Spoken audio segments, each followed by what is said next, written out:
That's Retro Fandango. That's Retro Fandango.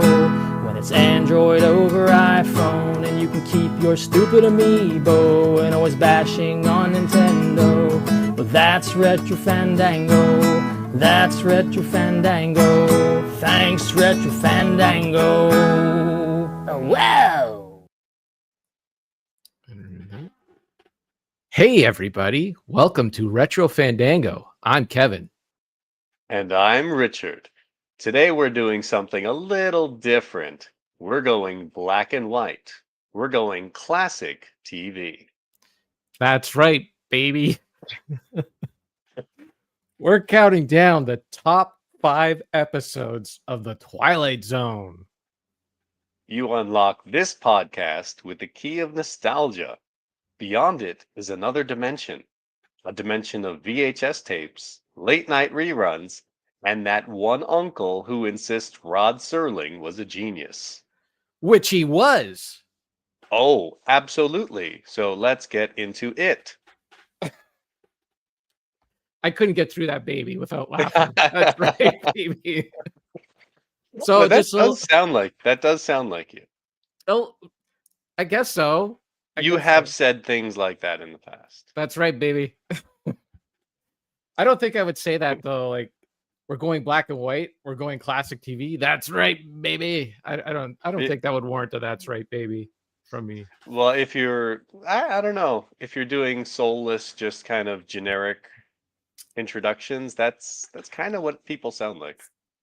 So just to let everybody else in on the joke, so I put a little blurb, like when I get ready to post the episode up onto YouTube, I always put a little blurb in the comments there, and I've been getting really lazy with it. So I go to Chat GPT and I just say, tell me something like top 5 Twilight Zone or something like, give me something about top 5 Twilight Zone. So I can just copy and paste in there. And I switch things around to make it a little more like us, but not many people read that thing anyway. So I put a little low effort into that.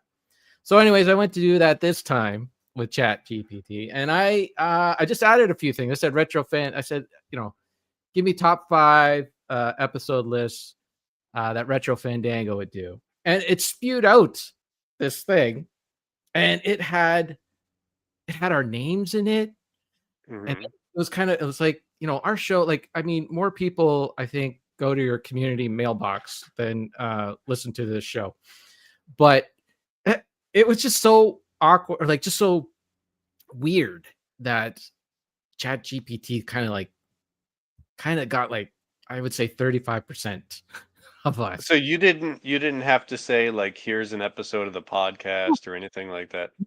Nothing. So it asked me. And so after I put that in, and it spewed out like, hey, that sounds like, it's like, this is what it said. Like, nice. That sounds like something Retro Fandango, the podcast with Kevin and Richard, would do. And I was just like, wow, that's weird. A ranking of the Twilight Zone's best episodes fits their retro pop culture vibe perfectly. While there isn't an official Retro Fandango list of the Twilight Zone episodes that I can confirm offhand, I can help you create a Retro Fandango presents the top 5 Twilight Zone episodes list in their style. Witty, nostalgic, with a mix of reverence and ribbing. I'm like, how the heck does this know it? And then it gave me like a top 5 list. And then it said, hey, so I got your list there, but do you want me to actually write a script for you? And I said, yes. And that's the intro it spewed out. And then it gave me like 5 episodes. And then like what our banter would be in the episodes. Should we read through it, or?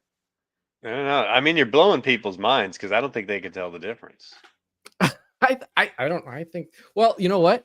Let's read a little bit and see if people can tell the difference. Tell me, like, I feel like I read through it and I feel like it got the essence of us. I would say about between 30 and 35%. It got the essence of us.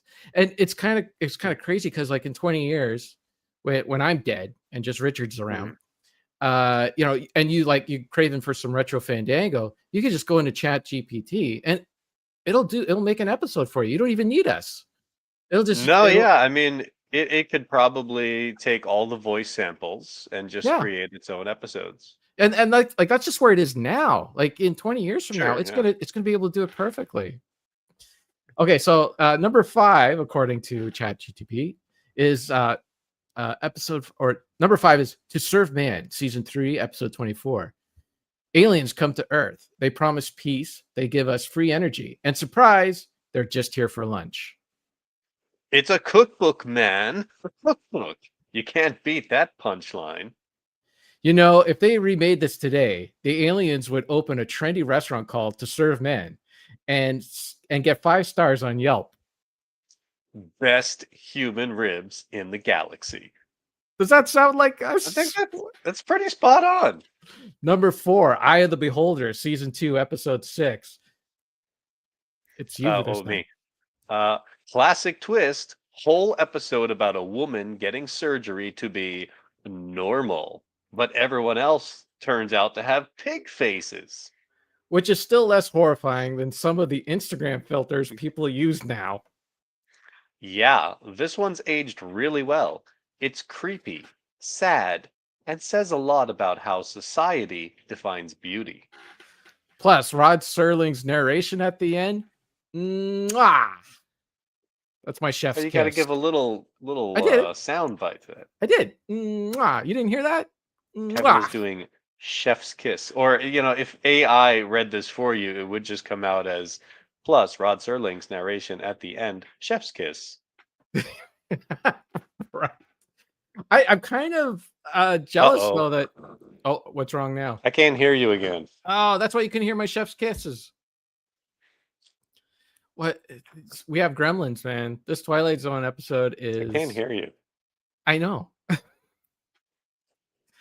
I'm didn't not do muted anything. this time. You were not muted this time, no. Oh boy.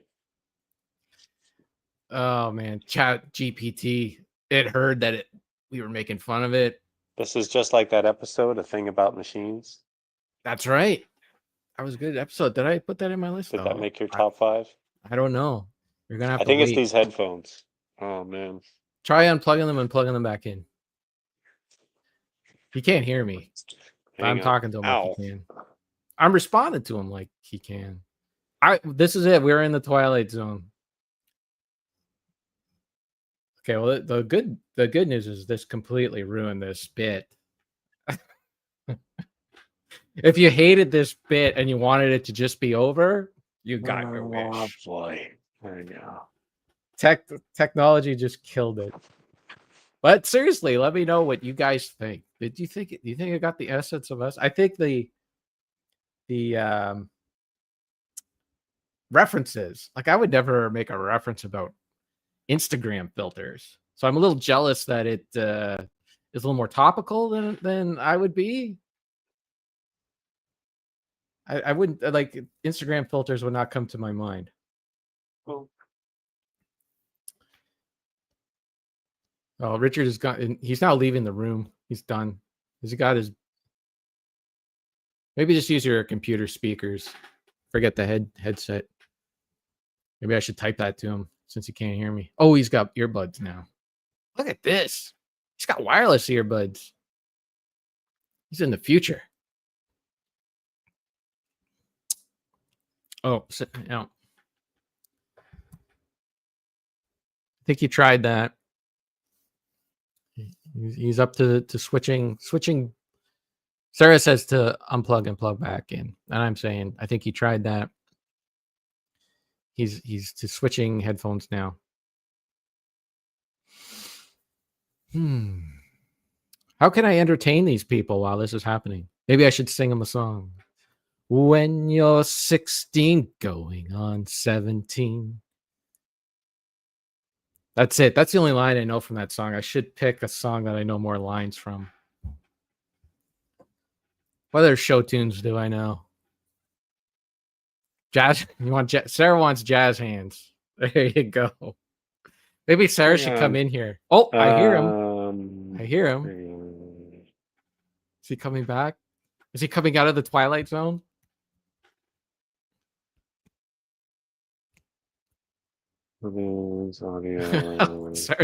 Sarah says, when you're a jet. That's the only part of that song I know too. I could snap. Can you hear me now? I can hear you. Can you hear me? Oh, I can't hear you. You can't hear me. That was the problem. I cannot hear you. Just- Um, Sarah, type in try your speakers. Just try your computer speakers. Where is there used to be a comment. They changed everything in StreamYard. It used to be easy. There was one for talking to the no. audience. And then there was one where you can have an internal conversation. Oh, there it is. Private chat. He won't see this though, because I couldn't even find it. Just try your computer speakers. They have gotten better with the echo and stuff like that.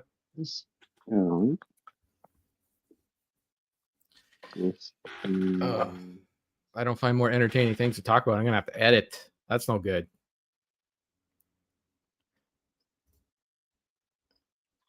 Sarah says, "Try your." Can you hear me? I can hear you. Well, you can hear me. Yeah, that's right. You can. You can't hear me, and I'm not muted. I can't hear anything. Sarah, you can hear me, right? Can I get off the call and come back in? Look at this. Sarah's doing IT. Maybe I'll kick him out, and he'll come back. He'll have to be forced back in. Oh, Sarah says yes. Kick him out. No, I won't ban him from the studio. All right. I'll kick him out. Now you get to look at just me. What do I have to show? Oh, I could show you my baseball card.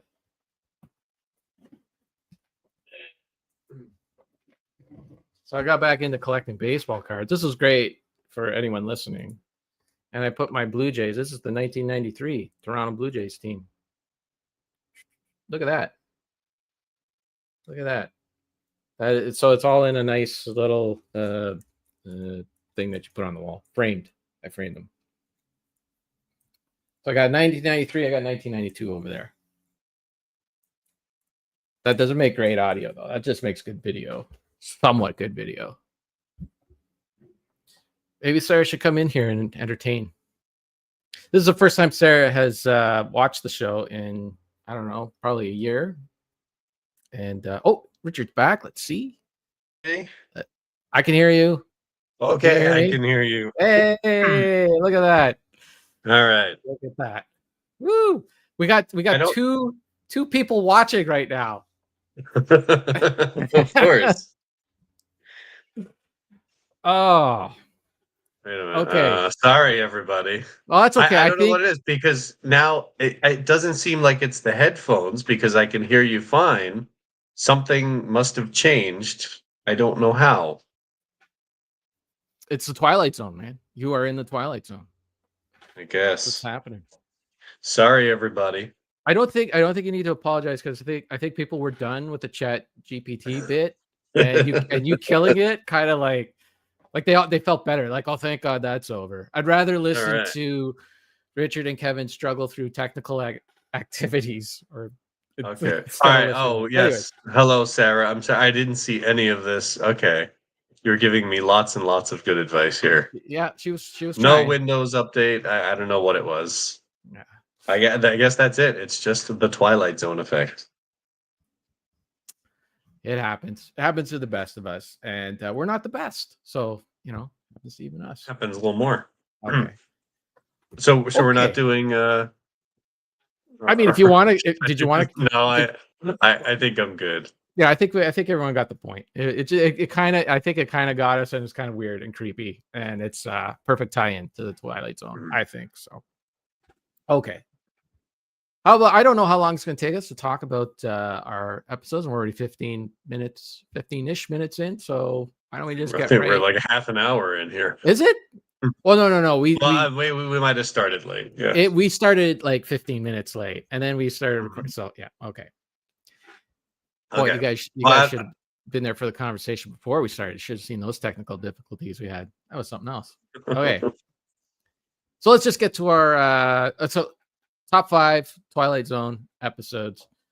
Richard is a veteran of the series. He's been watching it since he was a young lad, and he's watched many episodes numerous times. I myself had only seen a handful of episodes, and most of my knowledge of the series was through The Simpsons and the Treehouse of Horror references. Really? You didn't watch this a lot as a kid? No, I had not. Oh, okay. No, I had not seen it until I would say about like maybe 5 or 10 years ago. There was a channel That's that shocking. Yeah, but there was a channel that started. It was before the pandemic, so maybe it was about 10 years ago. There was a channel that was running them, and we were watching them. But then we changed our television service, and we lost access to those episodes. Mm-hmm.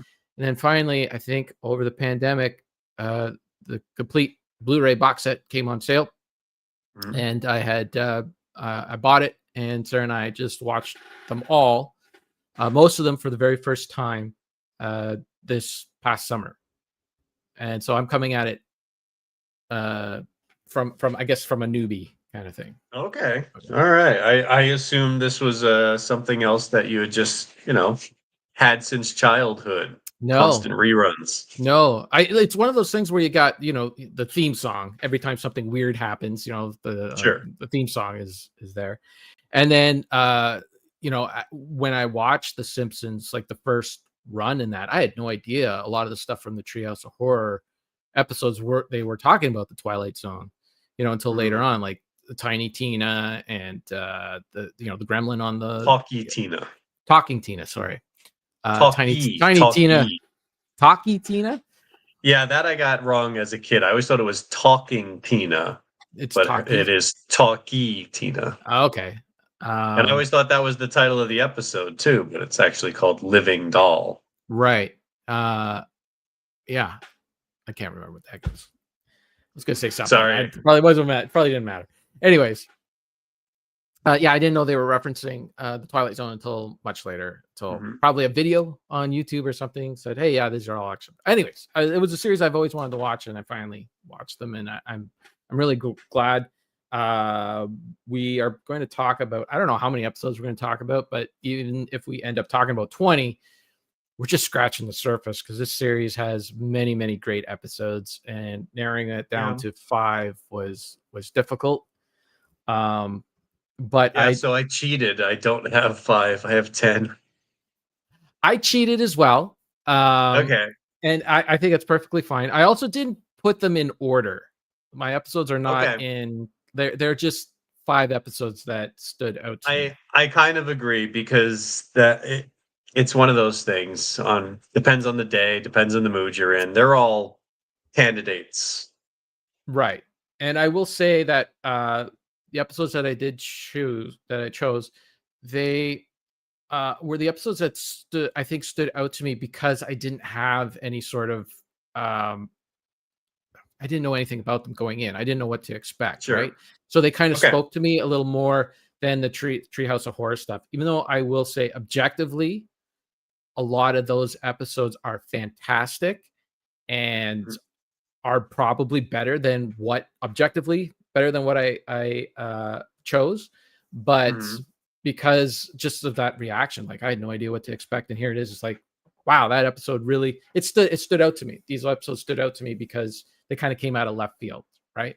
Sure. Yeah. Well, I mean, going back to the ChatGPT thing, I did look up a lot of top 25 whatever episodes, just to see where the common view is, which I think a lot of the episodes that get put on those lists are not necessarily the best, but they are some of the most memorable. They're ones that have some of the biggest twists, or the pop culture phenomenon, I love referencing this, or it might not be technically or spiritually some sort of fantastic episode, but it is memorable. It's one of the things that when you say Twilight Zone, people picture, oh, okay, I know this, I know that. Right. So some of them, are really, really good episodes, but there's, like I said, there's 156 episodes over 5 seasons.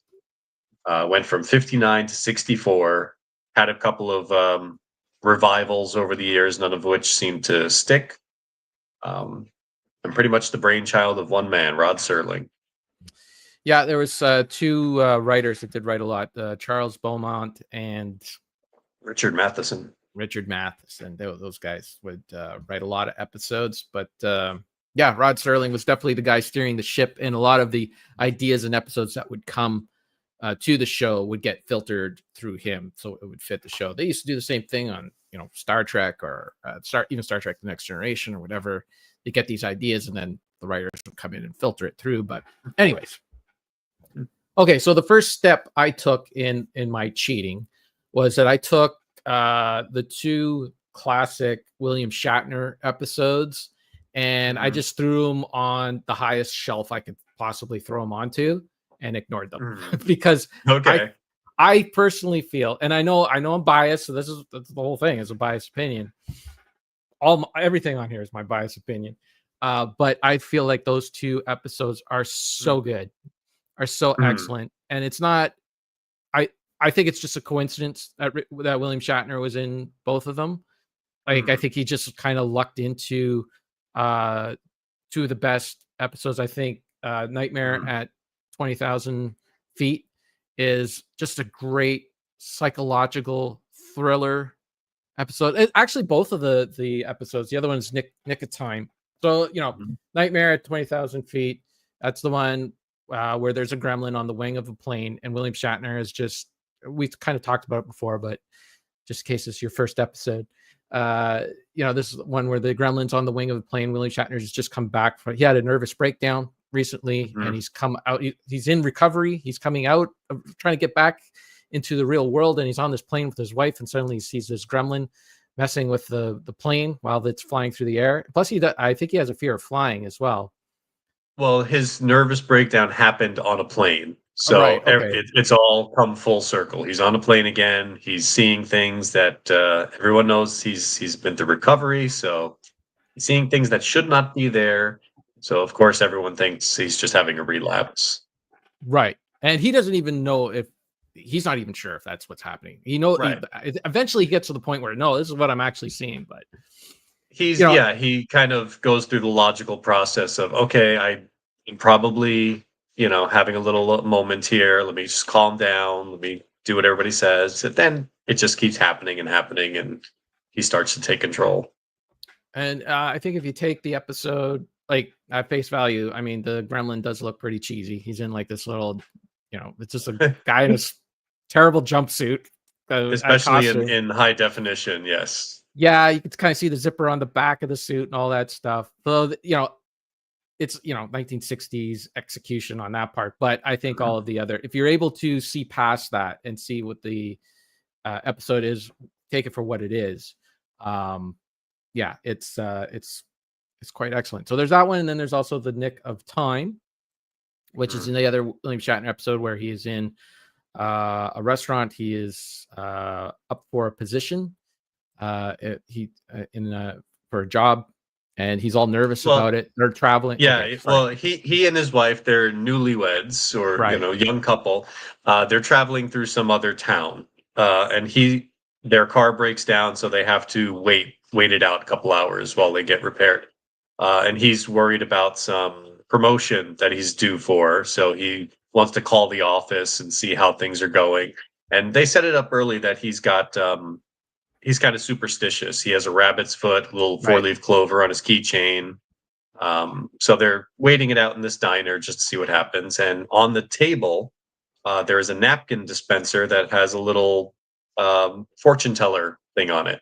Put a penny in, ask it a yes or no question, little card comes out, and then it just says, it's like a Rubik's Cube. Not a Rubik's Cube. What's that thing? The Magic 8 Ball that just kind of gives you a random answer.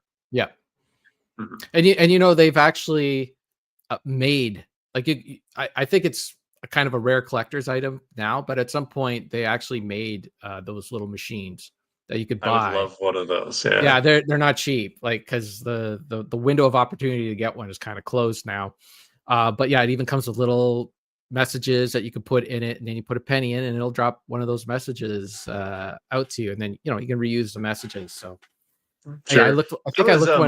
I looked one up on eBay. I think someone was asking $3,000 for it, American. Oh my, that much. Okay. It's kind of ridiculous, but anyways. All right, I'll make my own. I remember years ago, I was down at Disney in in Florida, and they had the Twilight Zone Tower of Terror ride. And when you go in, they had, it was just set up as a generic hotel. But the only specific reference I noticed is they did have one of those machines like up on a shelf somewhere. And I was like, oh, that's the thing from that Kirk episode. Right. So I don't know if it was an actual one, a replica, but I remember seeing it there. Yeah. Well, if it's the actual one, that's even better. Mm. Okay, so is that your first entry, or are you just throwing those out as a honorable mention? Those are beyond honorable mentions. Those are even beyond to me, those are just like such great episodes. And then I got my top 5. And then I have it depends on if we talk about it or not. I have a bonus episode that was brought to my attention by one of our faithful listeners. I should say our faithful listener. And then I got some honorable mentions. So okay. I was curious your approach, because I didn't know that you didn't experience this so much as a child, but I went through and I made a list of about 25 episodes that just kind of like, from watching it over the years, the things that stood out the most, the ones that I enjoyed the most. And then I kind of went through and rewatched, I think I got through about 20 or so of them. And I was trying to decide whether or not I'm going through like these are the classic ones that I remember that I loved watching, or if it is the one that is the most like influential and smartest. So I kind of just approached it from all over. And what I settled on was the Twilight Zone and shows like this are predominantly come from some sense of fear within humanity, some flaws and problems that we have. So I tried to see like what episodes best reflect that kind of like the fear within people. So a lot of my choices are based on that, because I also think they end up being some of the best episodes. So I have 5 and I have 5 slots, but I put 2 episodes into each slot because I figured there might be some overlap with our decisions. Yeah. So basically, if it ends up being one that's on your list, I have another one that I can go to. But they kind of, there's a similarity between them. And then, of course, I got tons of honorable mentions. Okay. So who do we want to go first? Who wants to go first? How do we want to do this now? You talked about Kirk, so I'll go into what is my unofficial 5. Like it's just again, these could be anywhere. And my category for these is just death. Death. Yeah, kind of. I think death is appropriate for both of these. But I'll go with what I think is the stronger one. It is called It's a Good Life. It's season 3, episode number 8.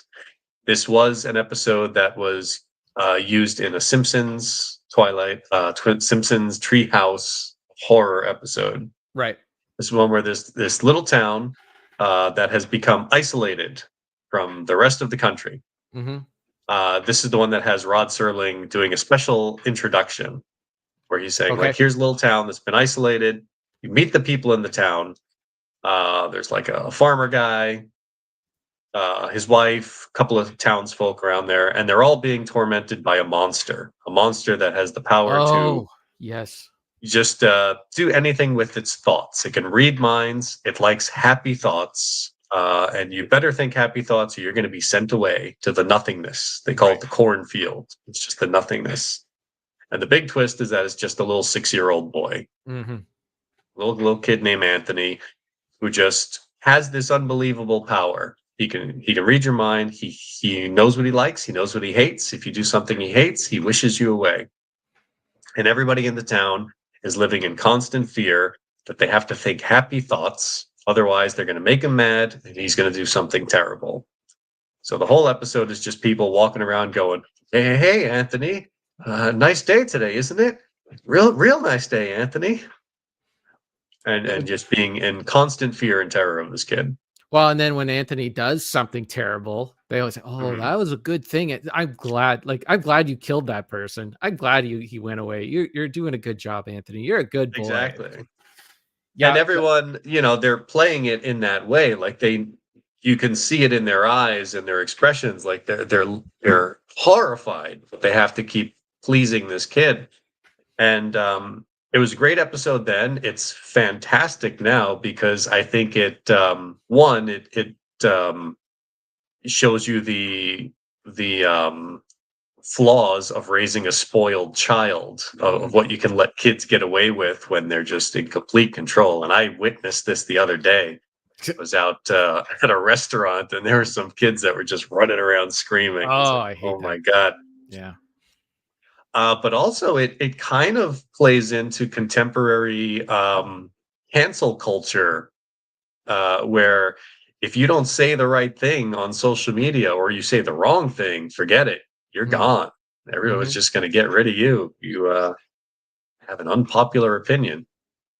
Right. So And having a child as that monster is just a brilliant idea, because a child isn't, fully formed. They're immature. They're prone to just snapping at any second or whatever. They're not fully. So that kind of adds the unpredictability, adds a whole other layer to the terror of that episode. yeah. So yeah, that's one episode that I would admit is probably better than most of what's on my list, but it was a Treehouse of Horror episode, so I kind of stayed away from. Kibosh on that. I kind of stayed away from those ones because I feel like as if, well, I had a feeling you might talk about some of them, and I felt like I wanted to highlight some episodes that don't get as much attention. Absolutely. Well, I'll just quickly mention my alternate on that list. It's called Nothing in the Dark, season 3, episode 16. There's a old woman. Yep. Okay. That one's on my list. Is this on your list? Yeah, it is. Oh, okay. Since my list isn't in any order, yeah, no, absolutely. An elderly woman.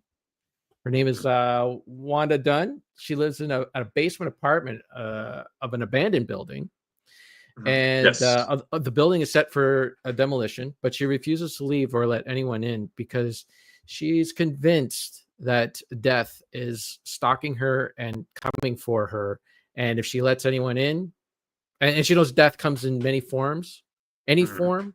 So even if a nice gentleman comes to her door and says, "Hey, I want to check the gas meter," whatever, she won't let him in because she's afraid that's death trying to find a way in to get to her. And it's the episode that a very young Robert Redford, who just passed away, rest in peace. When I watched the episode, he was still alive, and here we are talking about it. He passed away. But he makes an appearance in it, and it's a very excellent and effective episode. And it was one that I did not. It was one of those ones that kind of threw like, wow. I was like, wow, that was one. I was surprised at how good it was, because it's one of the ones that isn't referenced as much as as some of the other episodes are, and I feel like it was kind of that caliber. So that's why it made my list. That was season 3, episode 16. Yeah, that the one thing I really like about that episode is the performance. I forget the actress's name.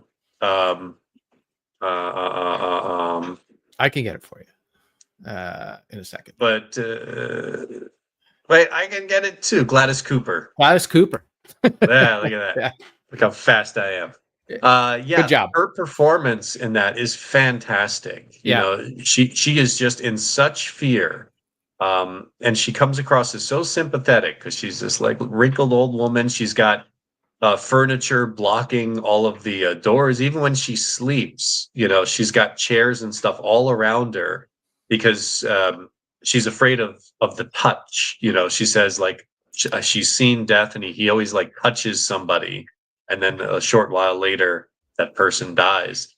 So she's just so sympathetic, and it's more than just the Twilight Zone. This is something that has, it's not just this, like lots of things, but it feels like emotion has been disappearing from film and television over the years, especially in the past 10, 15 years, where everybody has to be the sarcastic one who's in on the joke. It feels like there's a lot of things where people are afraid or unable to just exist in pure emotion, sadness or longing or happiness.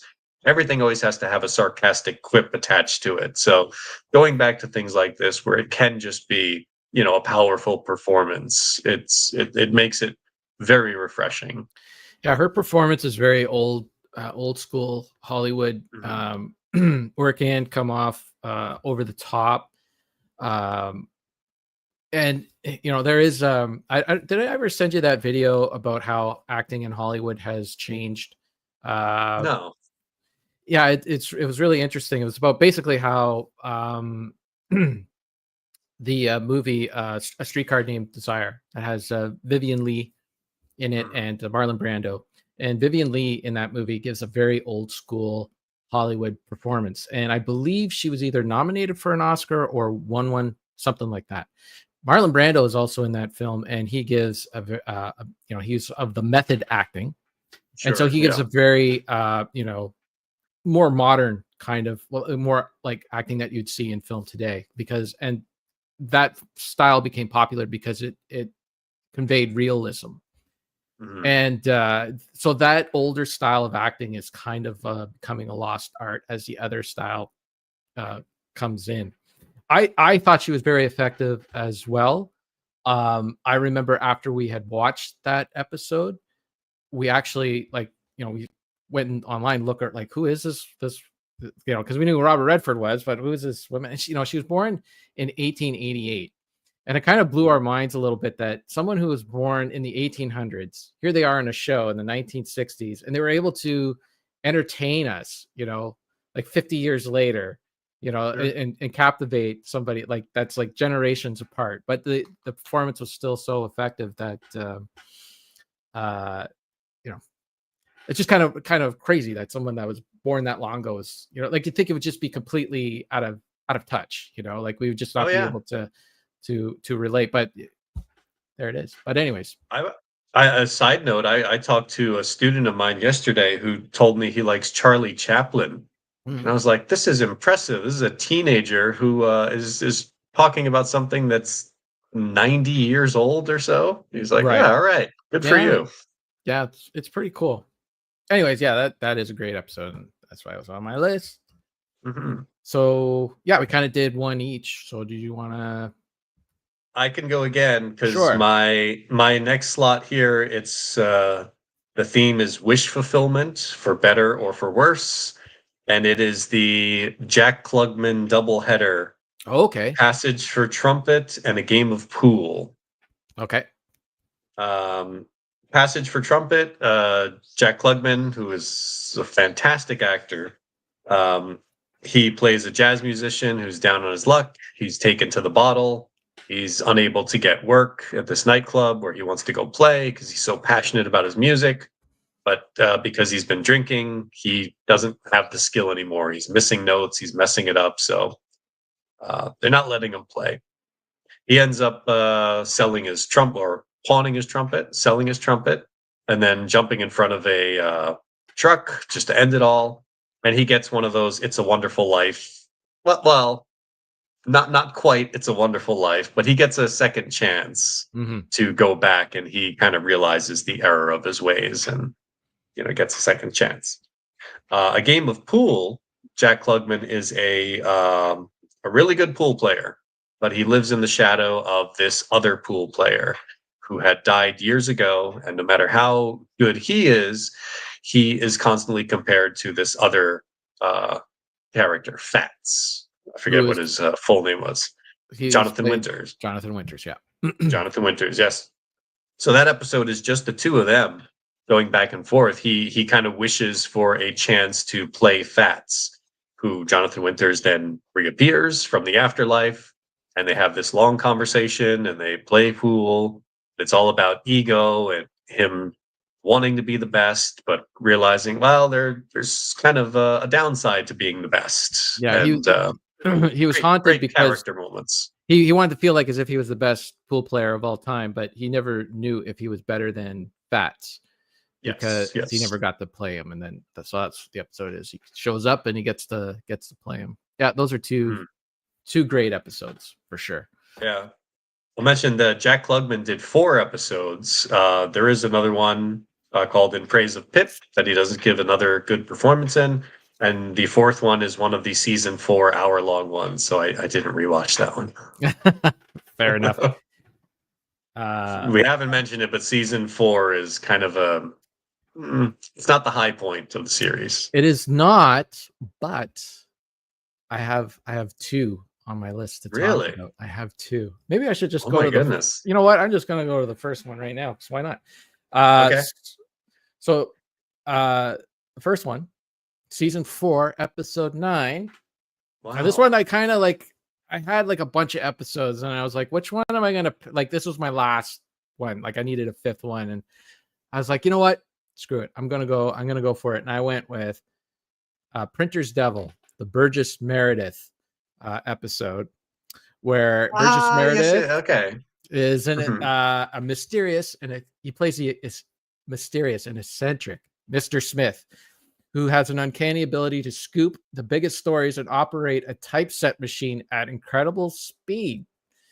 And he becomes an invaluable employee of a small town local newspaper.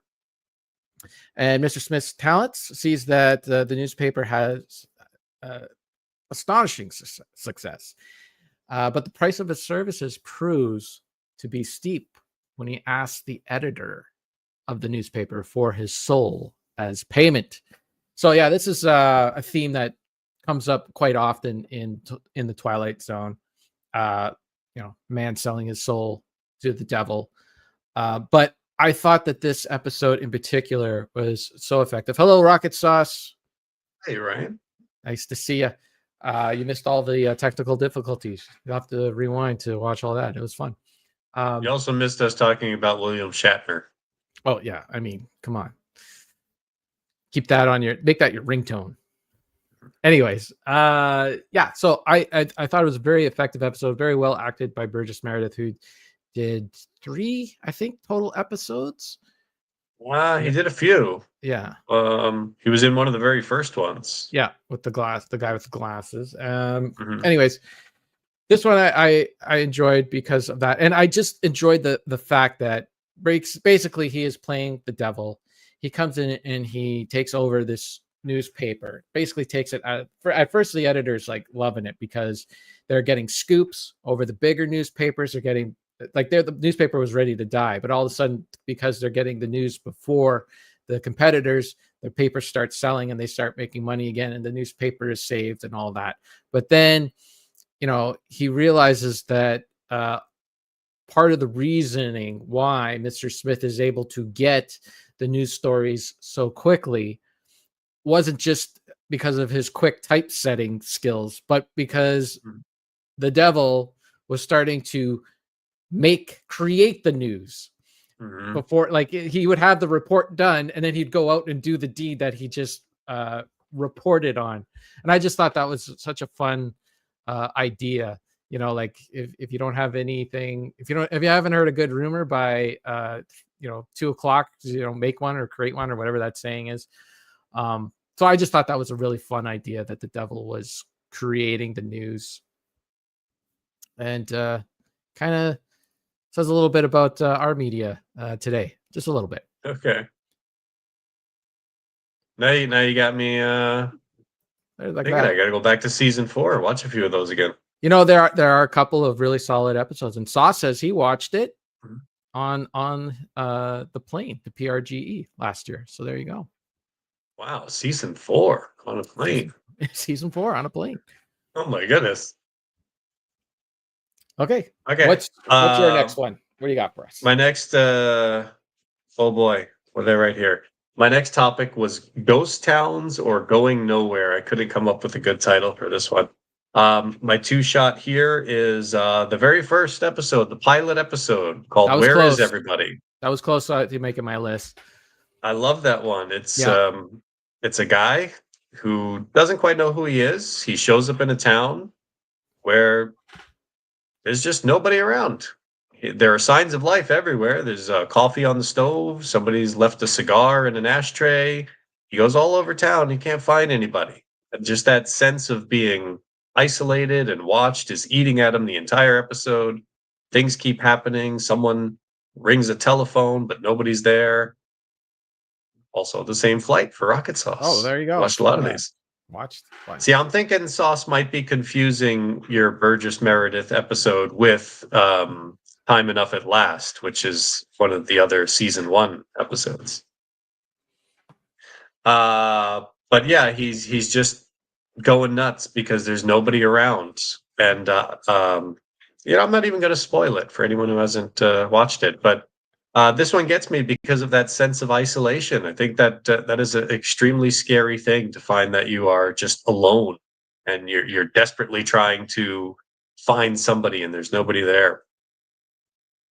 My alternate on that is A Stop at Willoughby, season 1, episode 30. Yep. Is this on your list? It was close. Both of these were close. This is a stressed out ad executive who is just, he's got a burning ulcer. Things are not going right at work. He's under pressure from his boss. This old guy who keeps going, this is the push, push, push business, Wilson. Right. This is a push, push, push. Right. There's your old style acting. His wife is unsympathetic to his needs.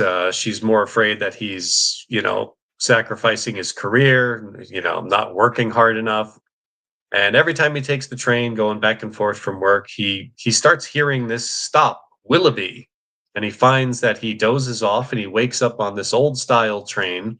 He looks out the window and there's this like old 1800s village out there, where like kids are walking around with bare feet with the fishing poles on their shoulders and straw hats, and there's horse and buggy carts and stuff.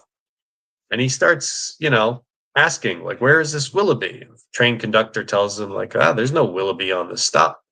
But he keeps dozing off and he gets closer and closer to going, and eventually he says, you know what, I'm going to get off this train, I'm going to go to that Willoughby.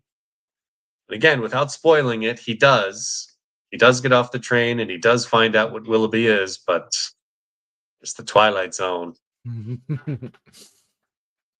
Yeah, it's a fantastic episode. I don't want to spoil that one. I think we've been okay with the spoilers. I think we haven't given away too much on anything. Like there are always, well, not always, but a lot of times there are twists at the end of the episodes. And I don't think we've given away a full twist yet. So okay. I just wanted to mention though too that pilot episode, Where Is Everybody? Just what a fantastic way to set up the series. Like it got the entire essence of the series within that. Like most pilot episodes are a little rough, right? Now you got to watch episode 2. It starts getting better a little later on, but that one's like right out of the gate. It was a strong start. Yeah, very strong. So. And also very cheap, pretty much one person for the entire shoot. So yeah, and just one vacant lot, and probably a back lot that they had access to. Yeah, and you're off to the races. Okay, I will say this next choice for me is probably the most obvious choice that does pop up on a lot of top 10 lists, but it was one of the ones. You're probably going to get one of mine because that's what my next category is. So this one is season 1, episode 22. The monsters are due on Maple Street. And this episode just kind of came out of left field for me. So modern technology in this episode refuses to operate after a large dark shadow passes over an American suburban street. The event cuts off the inhabitants of Maple Street from the outside world. Now, folks who once considered themselves good neighbors begin to turn on each other. And there's just so much in this episode. I feel it's like one of the, it's a really compact episode with, there's stuff happening on the surface, but there's just layers of things, like there's essence of racism and, neighbors having like this relationship where they're, it's almost like a relationship where it's like, there's like, it's not unconditional love, for your neighbor. As soon as things start going wrong, they just start turning on each other. And it was like, at first stuff just starts happening. Like it's just stuff's not working or whatever, and then they start to ask themselves why this thing's not working. And some kid has like a comic book and he's like, oh, well, in this comic book, it says aliens are responsible for it. It's almost like that scene in Back to the Future where the DeLorean crashes into that farmer's barn. Sure, And they're like, yeah, what is yeah. that? And the kid opens the comic book and said, look, it's a UFO. And they just buy into it right away. You know, so it's almost a little bit like that. But yeah, just a really effective episode where, like, you know, I don't know, you just kind of think that we're all good to each other and nice to each other until the chips fall. And there's a few episodes that are like this. The one where they're in the I'm hoping I'm not spoiling any of your things, but the one where they're in the where the guy has the bomb shelter, and there's a threat that a bomb's going to go off, and then it's like who they're going to let in the bomb shelter and all that. And you know, again, it was like neighbors starting to turn on each other. And then there was like another one where they got like a hint that something was happening, and you know, this one couple was trying to leave the neighbors behind, kind of thing. And so, like, it's a theme that's popped up a few times, but it was a very effective episode. I think, what's his name? Claude Atkins. Claude Atkins is plays the lead in that episode. And yeah, I think what did he do? He did Sheriff Lobo. That was his thing, which I don't remember that series. That was a little Misadventures of Sheriff Lobo. Yeah, I've never seen it. That was a little before my time. Bill and Joe would be able to tell you all about that show if you ever want to. Want to know. They're old. Yeah. But yeah, fantastic episode. And you do see it pop up a lot on top 10, but it kind of came out of nowhere. That's deserved. Yes. Okay. What you got? So yeah, you nailed it. Monsters Are Due on Maple Street was one of my choices. So my alternate there is another obvious choice that shows up on all the lists. Season 2, episode 6, Eye of the Beholder. This is one of the most famous episodes of the series that shows up on all the top. What was your theme that linked those two episodes? This one was called Twilight Twists and Moral Messages. Okay. Because these are the classic ones that everybody thinks of. Okay. Yep. But it really is just another fantastic episode. There's a woman in a hospital. She's got bandages all over her face. She's undergoing another surgery, her 11th surgery, to try to look normal because she was born disfigured. And it's just her in the bandages, just like pining for, the positive results. She wants to see the sun. She wants to walk around exposed. She doesn't want to look like a monster. And the whole episode is her, pleading with the doctors to take these things off. And the doctors eventually, like, okay, we're going to take them off, but we need you to calm down. If things don't go right, we're going to send you off to, yes, Ryan, it's the pig face episode. There you go. I just summed it up for you. It's Sorry. the pig face episode. Yes, it's so well shot. I mean, it's a bit obvious when you watch it now that you know what the twist is going to be, because all of the doctors and medical staff are in shadow. You never get a clear look at them.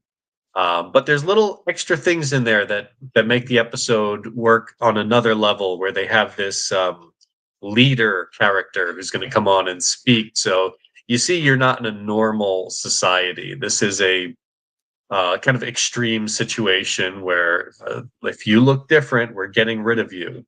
Sometimes we will kill you, but mostly we send you off and have you live in this separate community. And so, yeah, the reveal, she takes off the bandages. She looks like a normal human being. And then everyone else is a pig-faced monster, but that's the norm. And that's what's acceptable. If I'm remembering correctly in that episode too, like it wasn't just that she was ugly, quote unquote ugly, but that she was so ugly that they were going to send her away, right? To like a place where they send all the ugly people. Well, she refers to it as a ghetto where they're going to send all the disfigured people. Yeah. She was asking, like, hey, if this doesn't work, can you kill me? And they're like, well, in certain cases we do that, but in your case, no, we're just going to send you off. We're not going to let you off that easy. We're going to make you suffer and go live in this, gated community. Yeah, that to me was the most disturbing part of that episode. I'm like, who does that? I guess these people do. The pig. Well, yeah, they got their Hitler-esque leader who's like up there at the podium, Yeah. And he's not shot. His basic message is reject everything that's different. Conform. Yeah. Okay. For my next episode, going back to season 1, episode 16. A lot of good ones in season 1. Episode 16. This one is kind of loosely based on an urban legend. Oh. And it is called The Hitchhiker. Mhm. It's about a 27-year-old woman named Nan who survives a car wreck. Sort of. She was like fixing her car. She's having there's a roadside mechanic. He's come to She's do got a flat something to her tire. car. Right. Yeah. She's got a flat tire. Anyway, the car veers off the road or whatever. And it's like some sort of little accident she has. And she was driving across the United States from New York to LA. Somehow she survives. Even the doctor kind of says, this is remarkable that you survived this thing. So after her car is repaired, she continues her journey. But then she's kind of being stalked by this hitchhiker. She sees a hitchhiker on the side of the road and she passes by him. Then like an hour down the road again, she sees the same guy again. It's like, how did this guy get ahead of me? And she keeps seeing this hitchhiker over and over and over again. Then eventually she picks up a sailor and she like welcomes him into the car, a sailor that was hitchhiking, welcomes him into the car because she's kind of afraid to be alone. She wants somebody there. And eventually she like sees the hitchhiker again. She tries to run the guy over and the sailor guy freaks out because he's like, he thinks she's crazy because she's just driving off the side of the road. And B, he does not see the hitchhiker. Only she can see him.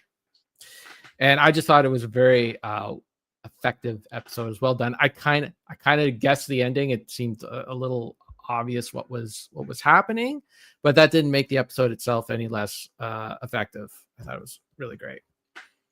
Yeah, that one, it was one of the ones I rewatched for this. It does have a little bit of a how does that work? Because everybody sees her, so you're not quite sure. Like with it giving it away, let's give it away. Why not? She died in a car crash, which is what we see at the beginning, right? So, but for some reason, everybody still sees her. It's like she died, but she doesn't know she's dead. Right. It's almost like she hasn't. She's a zombie. Yeah, but then later on, she calls home and they say like, "Well, her daughter died." She calls her mother, and her mother is like, she can't come to the phone. She's too panicked and grief stricken because her daughter had died. So somehow, some people know that she's dead, but others don't. And this is why the half-hour formula works for the Twilight Zone, because if it were any longer, those sorts of issues would really start to affect your enjoyment of the episode. You can kind of take it as a little parable, like it's a short fable, but you flesh it out too much and it doesn't quite work. Yeah, Even that episode, I do enjoy it, but there is a bit of a little too much voiceover narration by the main character. Yeah, well, she does monologue quite a bit. Yeah, I kind of like any sort of like that, or like the blurred in images of people talking, to the person while they're in their head. And all yeah. I just kind of take that as a product of its time. I can't. Yeah, true. If you want to knock points off for that, I'm not judging. No, I enjoyed the episode. Yeah. It made my like top 25 of things like to rewatch, and I did rewatch it. And it does have one of the best images of that hitchhiker, and he has a great ending line. I believe you're going my way. Yeah. Because that I've got the DVD collection for this as well, and that was one of the they show a bunch of clips like at the beginning. And it's like, that is one of the famous clips. It's really good. Yeah, well, the packaging for my Blu-ray set is rather pathetic. I don't have any clips, and we'll talk about that in just a little bit. But I just wanted to say, the way I interpreted that episode, that was her spirit kind of traveling along, that people could still interact with or whatever, because she was kind of in limbo, right? Like the hitchhiker was there, and her body was left behind. So according to her family, they got the body, they got the news from the police officer, the report or whatever. The only thing that doesn't make sense is that they fixed her car and she kept driving along. The car drove. I'll give you that part. Yeah, I'll give you that part. That doesn't make sense. If she's dead, why would they bother? But anyways. Okay, so for my next one, let's see. Now we're gotta go. Okay, here we go. All right, so my next one. This one. I love this one. I love them all, but this one, it's called "Will the Real Martian Please Stand Up?" Okay. Season 2, episode number 28. So in this episode, a UFO crashes into a frozen pond. 2 state troopers find tracks in the freshly fallen snow, leading to a quiet highway diner with a broken down bus outside. Inside the restaurants, the troopers find the cook, they find the bus driver, and the bus driver claims to have 6 passengers. Then the troopers do a head count, and there's 7 people in there. And now the troopers have to figure out which one is the alien that fell from the sky. And nobody can remember each other. Nobody can remember. Yeah, well, it's set up as, it's mundane. All right, people get on the bus driver's just looking at the road, people get on, it's dark, whatever. So nobody quite knows, like, well, were you on the bus? Were you on the bus? Nobody cares. Right. Except for the couples that say, well, we know each other. There was 2 couples in there, and they kind of say, we know each other, so we can't be the alien, but maybe the alien's playing mind tricks with you. Anyways, the episode, I have a feeling that, oh, geez, why am I blanking on his name? I'm butchering him. John Carpenter might have been watching this episode and got a little inspired to write a movie called The Thing, because the snow, it takes place in the winter. They're stranded in this place. There's a bridge that's out. They can't just get on the bus and drive out. They have to wait for the bridge to be repaired before they carry on with their journey. And yeah, it's the same kind of concept where everybody looks like a human, but there's only one alien, and which one is the alien? How do we figure out who the alien is? And it just gave me that. I like that. The Thing is like one of my favorite, if not my favorite, horror film of all time. And just to see that idea in this series as well, and it was very effective in this episode as well. There are quite a few episodes of the Twilight Zone you watch and like, hey, that seems pretty similar to a movie that came out years later. Yeah, especially anything done by M. Night Shyamalan, Bing Bong. Anyways, so I think, was that my 5? I think I talked about my 5. Do you have one? Do you have any left? I do. Okay. Well, I do, but I don't, because you mentioned them both already. Okay. My number 1 spot was just called Fear Itself, and I chose 2 episodes that I really enjoy, and the thing that connects them is there's absolutely nothing supernatural going on. It's all in the minds of the people. Okay. And one of them is Nick of Time, which you talked about, has Bill Shatner, season 2, episode 1. Yeah. Top shelf Shatner. Yeah, that's the one. They're in the diner, and the whole thing is he's paranoid, and he's asking questions, and all the answers seem so specific. It's like, oh, that's absolutely true. And they keep asking it questions, even to the point that his wife, who doesn't believe him, is purposely asking questions that are not true of their situation. But the answers keep coming back like, well, isn't that obvious? Don't you know the answer to that? And things like that, where it feels like it's answering her, but it could just be pure dumb luck. And at the end of the episode, if we're spoiling, they do end up ignoring the machine and going on about their business. But another couple comes in, and then they are trapped by this machine. They're asking it questions and getting answers that they interpret as being negative, and they just cannot leave this town. Rocket Sauce says, no, don't get ahead of me. Don't get ahead of me. No, don't get ahead of me. Damn you, Rocket Sauce. Well, slow your roll, because that was my number. Remember I said I had a 6th one. Sure. Number 6. So I posted yesterday on Twitter that we were doing this episode, and Sauce pipes up right away and says, "What about this episode called The New Exhibit?" So I'm like, New Exhibit? I don't remember this one. I look it up. It's got Martin Balsam in it, who I love that actor from Psycho. And I'm looking at images of it, and I'm like, I don't remember this episode. How can I not remember this episode? And it turns out that But remember, I was saying about my Blu-ray collection and how much I hate it. It's one of those clamshell collections, right? It's not like you open it up and the DVDs or the discs are all laid out in order and all that. They're all stacked up on top of each other and Yeah. all that stupid, crazy crap, right? Buy any CBS collection, and they're like that. It's Star awful. Trek, Taxi. I've got a bunch of them that are like that. I get why they do it. They want the cheapest packaging to make the product as cheap as possible for you, but it is terrible packaging. So we thought we might have missed the entire disc in there, but actually somehow we watched half the disc. So it's from season 4. It's the 1 hour episodes. There were 4 episodes on it, and there was 2 episodes we watched and 2 episodes we missed somehow. The one was the one with Julie Newmar. We just watched it today, where she plays the devil, and you might not remember it because you haven't watched the season 4 recently. I've only seen season 4 once because those were never played on television. They always did the half hour in syndication. Right. So it was only when I went through the Blu-rays for the first time.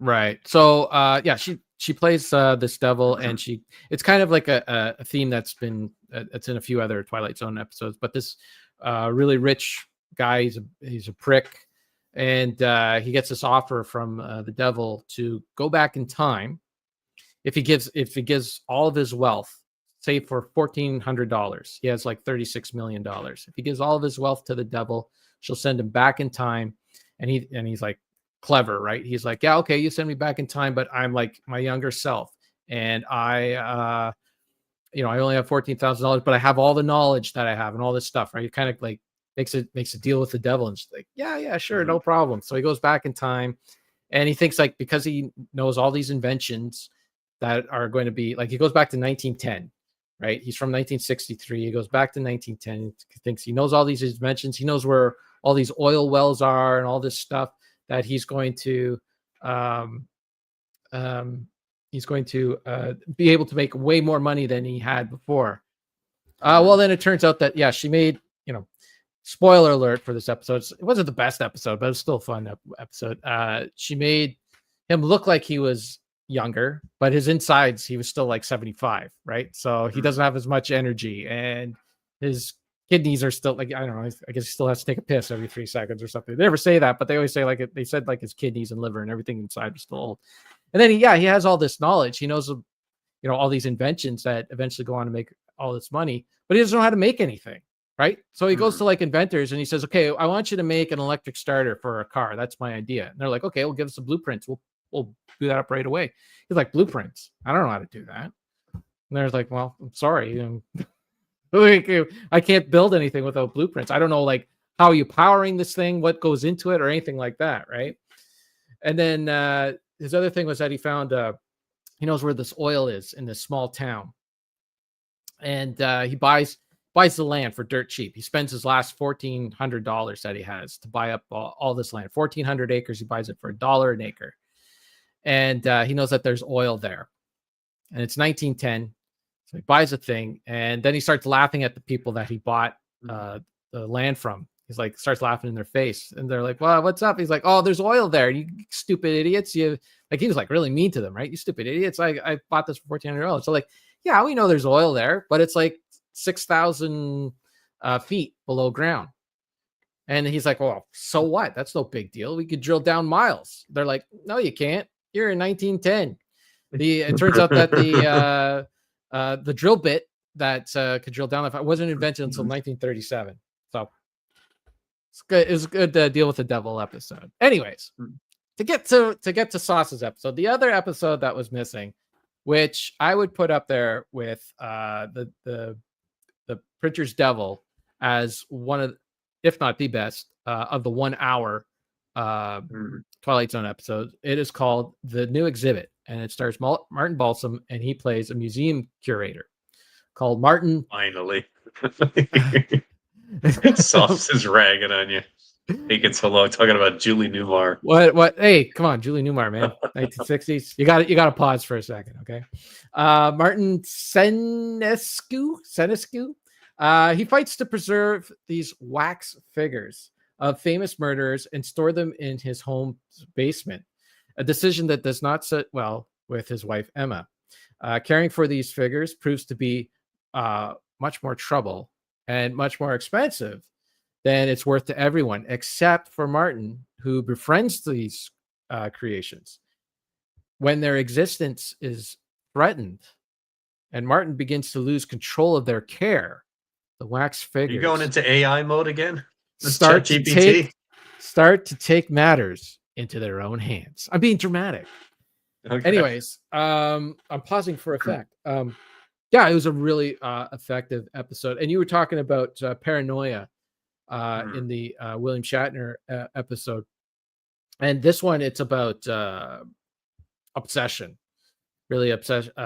Like Martin Balsam just becomes so. Basically, the museum that he works at, he works in what's called Murderers Row, and he looks after all these wax figures, and they're wax figures of these murderers that have committed either mass murder. Jack the Ripper was the famous one in there, but then there was like all like same kind of evil doers of the same ilk, and he's looked after them for like 30 years in this museum. Well, the owner decides to shut down the museum because he's had enough. And, people going to see museums, like people go see movies and that. They don't go to wax museums as much. So the business is starting to die down. He's getting older. He wants to shut down this business. And then he's like, well, what are you going to do with the wax figures? He's like, I don't know. I guess we'll just get rid of them, And he's like, you can't get rid of them. So he decides to bring them into his home and store them in his basement. But these wax figures are so delicate, they can only be within a certain temperature. So it's in the middle of summer. He goes out, he buys a air conditioner to put in the basement, and it costs money to run this air conditioner. Meanwhile, he has no job. He just lost his job at the museum. So they have no money to look after these things. It costs more money than they have to look after them, and nobody to take them. And geez, do I want to get into spoilers? Do you remember this episode at all? I do. It is a good okay. one. Okay.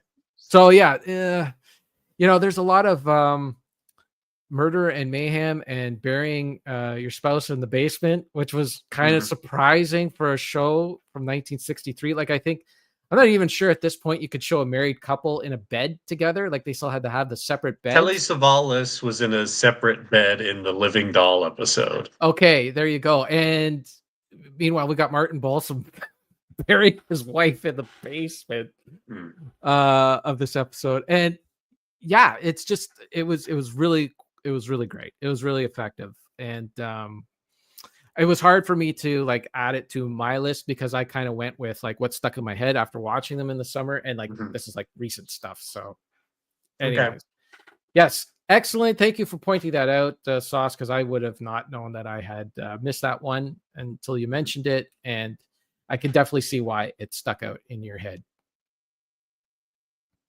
I did have one more in my my number one spot, or whatever spot this is, the Fear one. And you did mention that one too. It's called The Shelter, season 3, episode 3. Okay. Yep. Which, guy builds a bomb shelter. He's a doctor. Opens up with him and his friends. They're all celebrating. It's his birthday. All his friends are over. They're like, hey, that's fantastic. We love you. And they're all great friends. Then there's a little mention on the radio. There's something flying in the air. Everyone who thought he was paranoid for building this bomb shelter, right? They all run off to their houses to see what's going on. Him and his family start getting all their supplies, getting in there, and then all of his friends want in. And he's like, look, there's no space in here.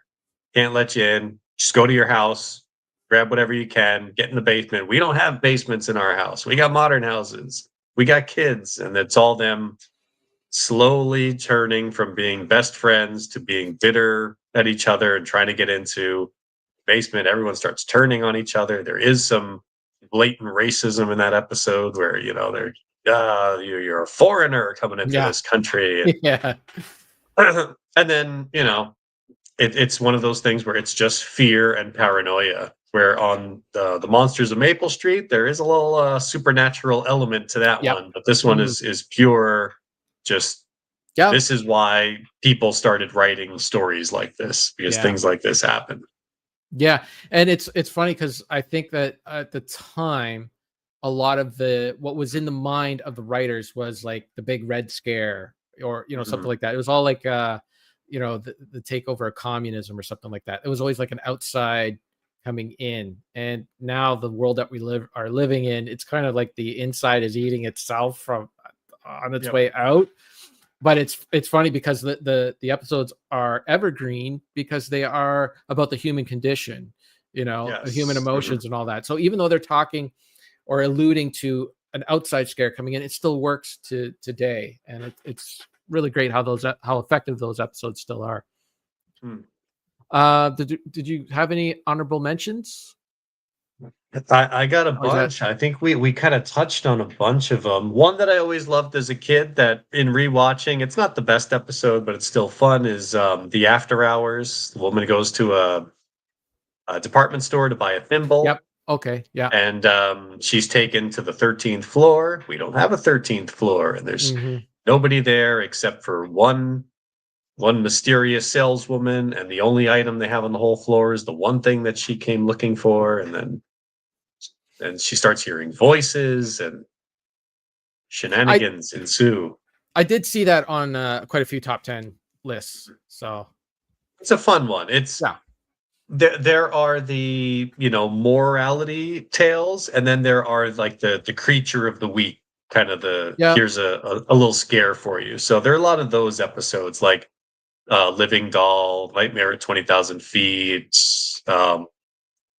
One I see on a lot of top 5 episodes that I never quite enjoyed as much as everybody else seems to is To Serve Man. Okay. Where aliens come down and they're just like, hey, we want to. Yeah, that was in the ChatGPT one. We're giving you like energy. We have this great way of just producing energy, and all we want from you is, I don't know, we're just going to here to help you out. And then the big twist, which this is another Simpsons one, it's a cookbook. They serve man. So they're just, all right, we're just gathering up, we're going to eat you. Yeah, I never quite thought that was such a great episode, but it's a memorable one, which is why I think it shows up a lot. I think it's it's a product of that's one that's more of a product of its time that didn't age as well as other episodes. And by the way, in that episode, the big alien in that episode is played by Richard Kiel, who was Jaws in the James Bond movies. Oh, okay. Yeah, fun fact. And there is a great Simpsons parody on it. That's the board. That's a board with a nail in it one, right? I think. I remember. He's got a board with a nail in it. Yeah. A couple others that I'll just mention real quick. There's one in season 1 called The Lonely Guy who's stranded out on an asteroid. He's a prisoner. Yes. And he gets brought a robot companion to keep him company. Yeah, that and the lead actor in that is the great Jack Warden, who Gen Xers might most know as the dad from the Norm Macdonald movie Dirty Work. But Jack Warden was a great actor, and he was in a ton of good stuff back then. Jack Warden's in a bunch of Twilight Zone episodes too. He was in a few, for sure. I also wrote down this one I really enjoyed, The Trade-Ins, season 3, episode 32. Elderly couple goes to this company that will take your brain and stick it in a new, younger body. Yeah, that's a good one too. Really expensive. That's another fantastic performance by that lead actor. He's so lovable. He's all weak and he's in pain and everything, and he plays it so well. There's a great scene in there that he's trying to raise more money, so he goes to like this illegal gambling establishment, and he's in a poker game, and the poker guy he's up against, he knows this guy is struggling and he can wipe him out because he's not a good gambler. But just watch it. It's a great performance there. The board with a nail in it was the monkey paw episode of The Simpsons. So just so we get that correct, because we'll get our one nasty email. We don't get our Simpsons. We already did. It's in the comments there. There's a bunch. There's so many great episodes. Okay, well, I'll mention a few here that stood out for me. Okay, so I had seen this one before, but I enjoy it. It's called the 5 Characters in Search of an Exit. That's Yep. the one where there's the army major wakes up and he's in like this room, stuck in this room with oh geez, I didn't write it down here. A There clown, was a ballerina. ballerina. Jesus. Oh boy, what are the other two? Clown, ballerina, military guy, Tramp, a the tramp, bagpiper. bagpiper. Okay, Yeah, that's it. yeah. And yeah, they're stuck in this room. They can't figure their way out. Mm. And I don't want to give away the twist on that one on the end. Yeah. That was good. That's a fun twist. Two from season 5. So one season 5, episode 13, an episode called Ring a Ding Girl. And so this is about this famous Hollywood actress who is flying in an airplane. She flies or she gets a message on a ring that's given to her to come back home, come back to her hometown. So she flies back to her hometown, and she starts putting together this event in this hometown that she wants everybody to go to. Everyone's excited to see her because she's the famous person from the small hometown, and she wants to put together this big event. But it's going up against the hometown's big event that they have every year, right? And there's people questioning like why she's doing this at the same time and all that. She's going to take people away from the main event and all that. What can and all this stuff. And it's a really, you're wondering why she does all this stuff, and it's revealed towards the end why it happens the way it is. And that the ending really, that episode kind of surprised me a little bit. So that's why it stuck out in my mind. And another one, season 5, episode 19. It's called Night Call, and it's very similar to the other one that we're talking about with what's his face, with Robert Redford. There, the heck was that episode? It's Nothing in the Dark. Nothing in the Dark. Yeah, it's very similar to that episode. Again, it's an elderly woman. She lives by herself. She has a maid that comes in and helps her. But in the middle of the night, she gets these phone calls, and it's just a guy on the phone. That's I believe it's the same actress. Is it? I think so. You know what? Maybe that's why they're so Gladys similar. Cooper. You're right. It is both Gladys Cooper. Mm-hmm. Interesting. I didn't even pick up on that. Anyways, she's on the phone, and it's just she picks up the phone. It's like hello, and it's just a guy on the phone saying hello. Yeah. Hello. It's like, hey, who is this? Hello, who is this? Hello.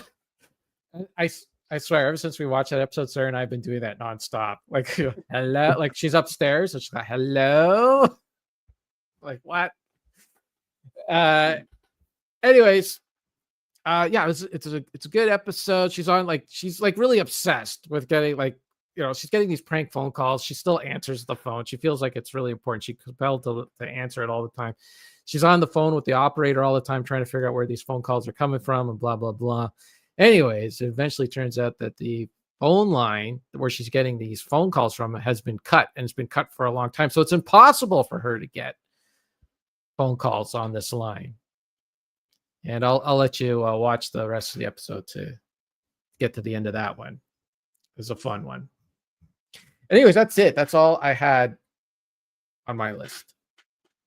Anything else you feel like we should have mentioned that? I can. I mean, there's the encounter with George Takei. That's a really good episode from season 5. That might be like the last great episode, because that's pretty close to the end. I think it's like the third, somewhere in the last 5. Anyways. Yeah, I mean, because the last one we've talked about that the Bewitching Pool. It's not the best send off. So yeah, Bewitching Pool.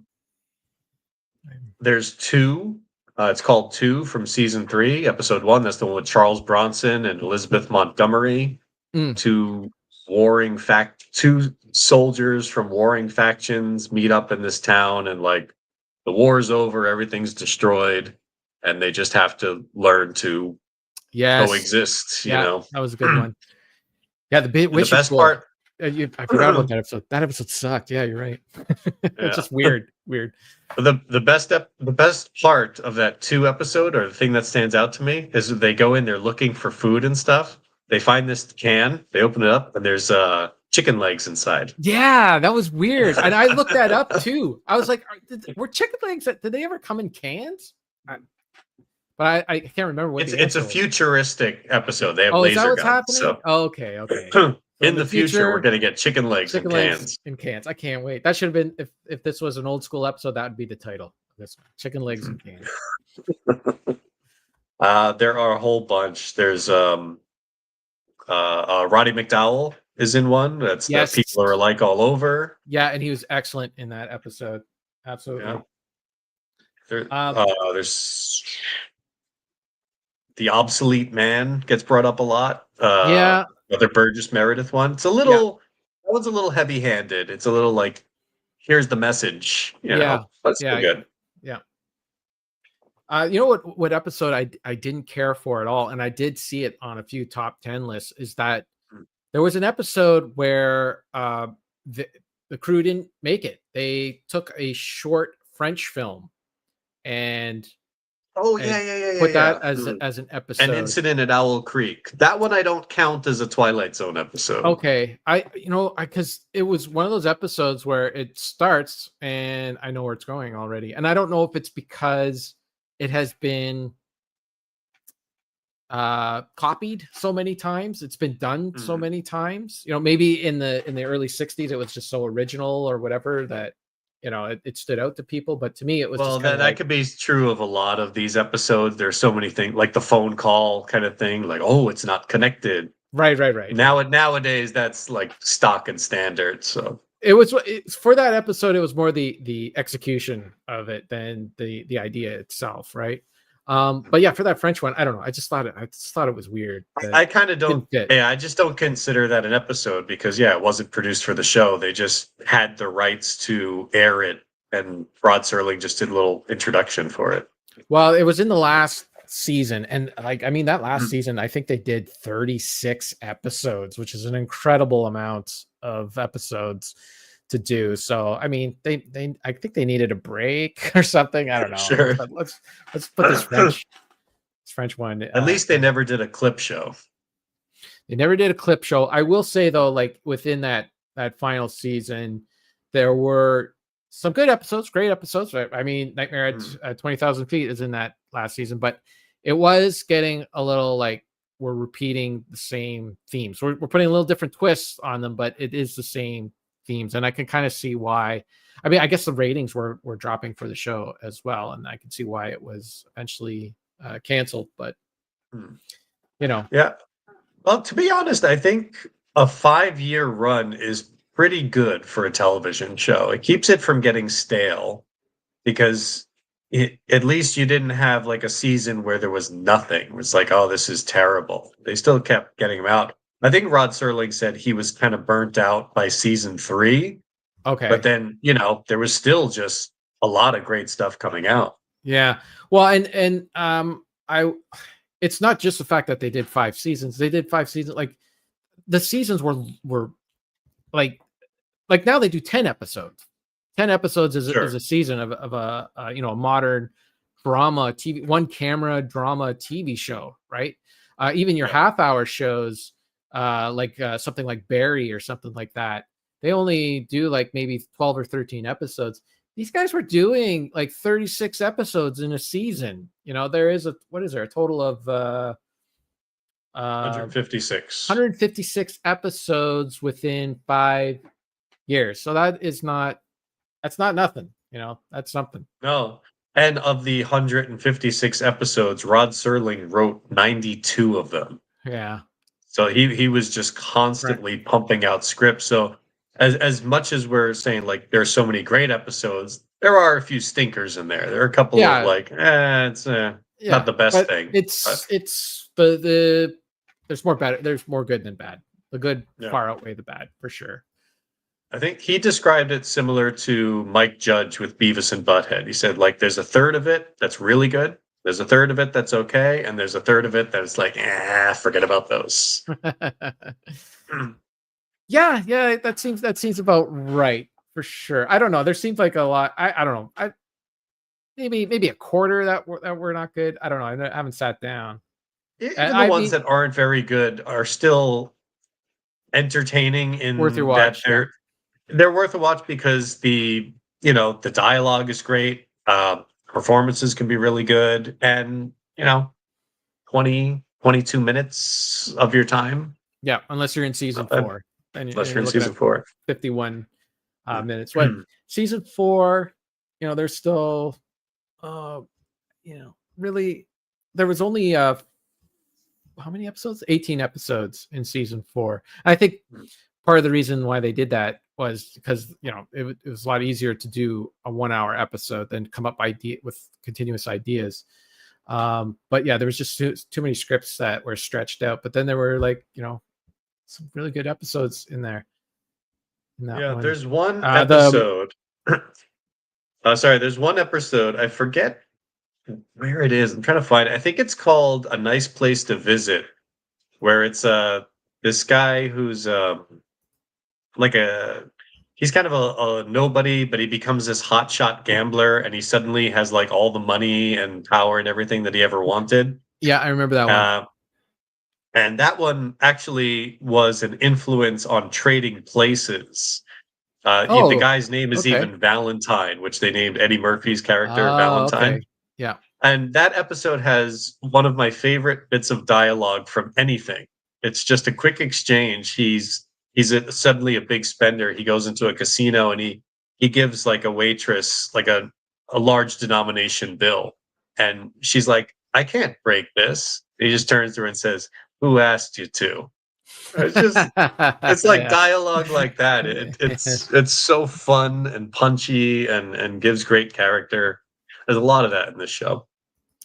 One episode I didn't care for is that Mickey Rooney episode where he's basically the Last Night as a Jockey. He's basically just doing a one-man play. It kind of dragged. A good At one the end was, of that episode, he knocks over a dresser and you see that there's no back to it. Oh, I didn't pick up on It was like a false front thing. Well, I watched it so many times as a kid. I always waited for that. It's like, there's no back on there. I was more impressed in that episode how they shot around, because there's several mirrors, I think, in that episode, and they kept the cameras out of the mirrors. So I thought that was There's one episode where you do see a camera in a mirror, and I think it was just because it's the HD. You would see the edges of the frame. Yeah. There's like someone, he goes to look in a mirror or something, and he's not supposed to see himself, but you do kind of see him or something like that. Yeah, so HD definitely does hurt some of the episodes, like the one I just watched, that one with Julie Newmar, and she's the devil there. This guy at the beginning of the episode, he's playing an old guy, and when he goes back in time, he's like his younger self, right? But they just put this, when he's older, they put this horrible skull cap on him, and you could see all the seams and all that. And Sarah's like, "How did they do that?" I'm like, I'm hoping that this was like a not noticeable and low resolution thing, and it just in 1959, sure. Yeah, like you're watching it on your small black and white television. And another good episode I wanted to mention was the Incredible World of Horace Ford, which has Pat Hingle in it, and he plays the toy maker. This was another 1-hour episode. But yeah, it was kind of a little bit about obsession as well. But yeah, he plays and it has the old lady from the Drew Carey show in it, which was kind of wild. But yeah, he plays a toy, like a guy who comes up with toy ideas and stuff like that, and he kind of gets obsessed with making this one certain toy, but it's too complicated, right? And so they can't mass produce it, and so he ends up like quitting his toy job to make this thing. It kind of has a little bit of parallels with that Martin Balsam episode, The New Exhibit, where it's about obsession. So that one was pretty decent too. The Bard, yeah, that one sucked, but yeah, I think that's it. I think I've talked about every episode I think I could possibly talk about. There's so many more. Yeah, I mean, it's just a fantastic show. It has that timeless quality to it that doesn't matter that all the technology is out of date and everything. All the problems that they have, all those human emotions that people like to suppress these days, they're all out in full display. It's fantastic. Yep. Good stuff. Okay. I think we said it all. We've done it. Spoke 90 minutes. about the Twilight Zone?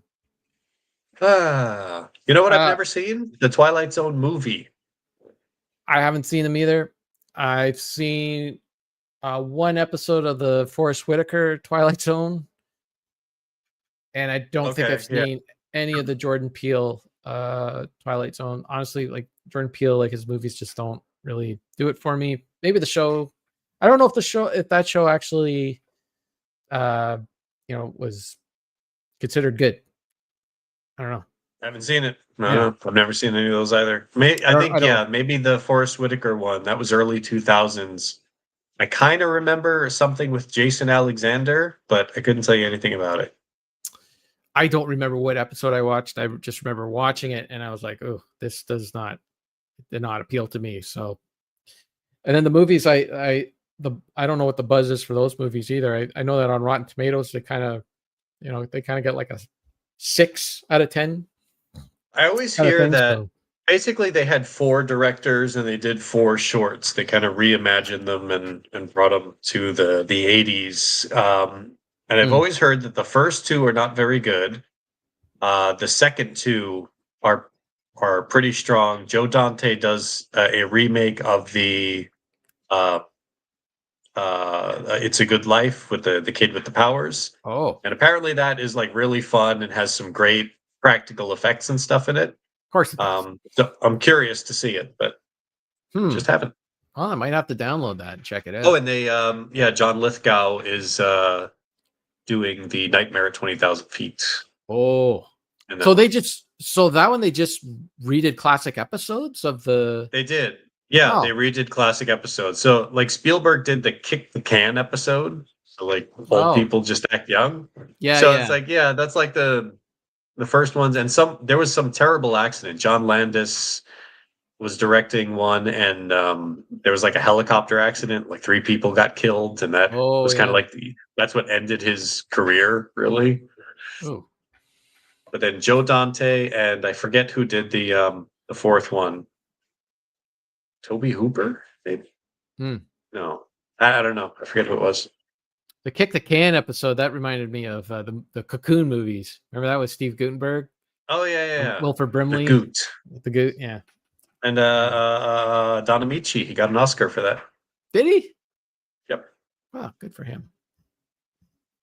Okay. That's it. Do we want to talk about our next episode? Well, that was the segue because one of my episodes was called The Shelter. Oh, wow. Look at that. And The Shelter. We're actually, get this, for our next episode, we're actually going to play a video game. I mean, we're not going to play a video game on the episode, but we're going to play a video game, and then we're going to talk about a video game. And the video game is called... Is it called The Shelter or just Shelter? It's called Sheltered. Sheltered. Sheltered. And I said turd. Sheltered. That's the kind of highbrow humor you get here. AI can't duplicate that, huh? You know what? I don't think I saw any turd jokes in that AI chat GPT script. It's a game that we both have on our Epic store because you get games there for free. So we both downloaded it. I don't know how long ago it was, but the game came out I think in 2015 or something. It's a pretty old game, and it does have a sequel, but I don't know. We're not about playing the latest and greatest, so we can get hits and all that stuff. We're just about hey, here's a game that we both have and it's in our backlog, and should probably get to it. Yeah, I didn't think to do this before, but I'm checking. It's not on Steam. They have Sheltered 2. Really? But I don't know because I have it on Epic. I'm wondering if it's even an active game. Is it even available? Can people still get it? Probably not. Yeah, maybe we should look into this. I don't know how many people would be interested in playing it anyways, but okay, yes, the base game is available on Epic. Right. But not on Steam, and it goes for $14.99. Good gravy. Well, that's not a horrible price. Is it on the consoles too? Yeah, it's on Android, the Switch, PlayStation 4, Xbox One, Linux, if you're into Linux, iOS, Microsoft Windows, Mac OS, Mac operating system. Look at all that stuff. Okay. I think Sauce is out. He's already said woof. I don't think he likes that game. Well, that That's was okay. my reaction when I first saw it. I was like, "Ugh, am I gonna spend time on this?" I mean, we could still. I actually threw out a message to you, said we could change it, and, No, well, he said no. I said no, and without giving too much away, put a few hours into that game already. Okay, well there we go. Here we go. So if Fox likes it, I mean anyone should like it. Okay, because he's a tough critic. He doesn't waste his time on a lot of games. There you go. Okay, that's it. We said it all. Thanks for listening to this one. And Oh see you wait, next time. no. What- Wait. what- Don't we have a scripted outro?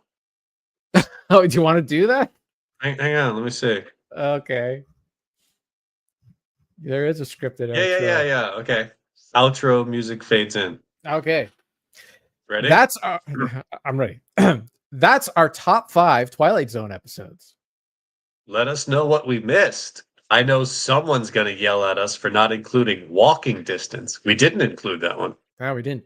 Or 'Cause obsolete. That one has a big error in it. What's the error? Well, the guy goes to the town Yes. and he finds out he goes back in time because he's kind of pining for his youth and everything. Right. Another like burnt out executive guy. Yep. But in the middle of the episode, like it's kind of like a slow reveal. He's like, "Wait a minute, this didn't used to be here," or this, this is gone. This is what it was like when I was a kid. I can't believe it. You're still charging only a dime for an ice cream sundae and everything like that. So he doesn't quite know that he's back in time yet. But then he goes to his house and he meets his parents, and he's like, "Oh, it's you. You're alive, and you're like." When I was younger. And then the episode continues and he's still walking around like, this is weird. It's like you just met your parents. Right. That should Yeah. kind of clue you in that something is wrong here. Yeah. Okay. Well, I don't know. According to Chat GPT, it should have made the list. Sauce is Okay, asking if sorry. you missed the World Series chat. I don't know what you want me to say. I don't know that episode. Oh, is that the one, the World Mighty Series Casey? Yeah. Mighty Casey is the one with the robot baseball player. Yeah, oh, I forgot about that. There was the robot baseball player, and then there was one with the robot boxer. That one has Lee Marvin in it. Yeah. That's right. Yeah. Jeez. There are a lot of episodes. My goodness. Yeah, I don't know what you want me to say about the World Series. It was a World Series. It was fantastic. I enjoyed myself. I had fun. The Jays didn't win. They didn't come out on the winning end, but Fox doesn't care about baseball. So you and I can chat about it if you want, Sauce. I was actually rooting for you or for your team, me? whatever they are. I Oh, was rooting for my for team. your team to win. I was rooting for not the basically what I was rooting for is to not have the Otani show on again, because in Japan that guy's pretty popular and you can't go anywhere without seeing his face, and he is constantly on the news. So I was hoping that there would be an upset so that I wouldn't have to see another marathon of the great Shohei Ohtani. Sauce says that all of America was rooting for the Jays. Oh, I don't know about our friend Curtis, the big Dodgers fan, but yeah. And he sure loves to gamble. Yeah, you know what? I will say the thing with Ohtani is like I knew about the gambling thing and all that. And I knew about the rule change. That they changed the rules of Major League Baseball for Ohtani, right? He's a pitcher that also bats, which is kind of unusual now because they have the designated hitter in both leagues. But they changed. So traditionally, once you remove your pitcher from, in the old school baseball, when pitchers used to bat all the time, once you remove your pitcher from the game, he can't bat anymore.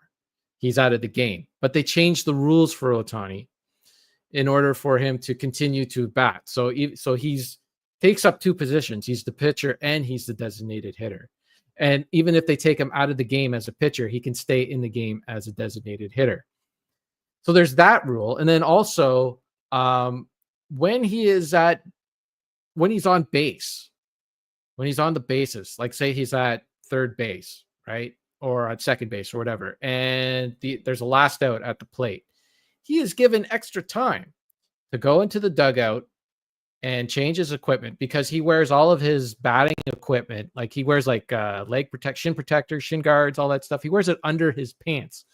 So he has to go, like most guys just wear it over their pants, right? He has to go into the dugout, into the change room or whatever back there, and take off his pants so he could take off all of his armor and then put his pants back on, and then go back out onto the mound.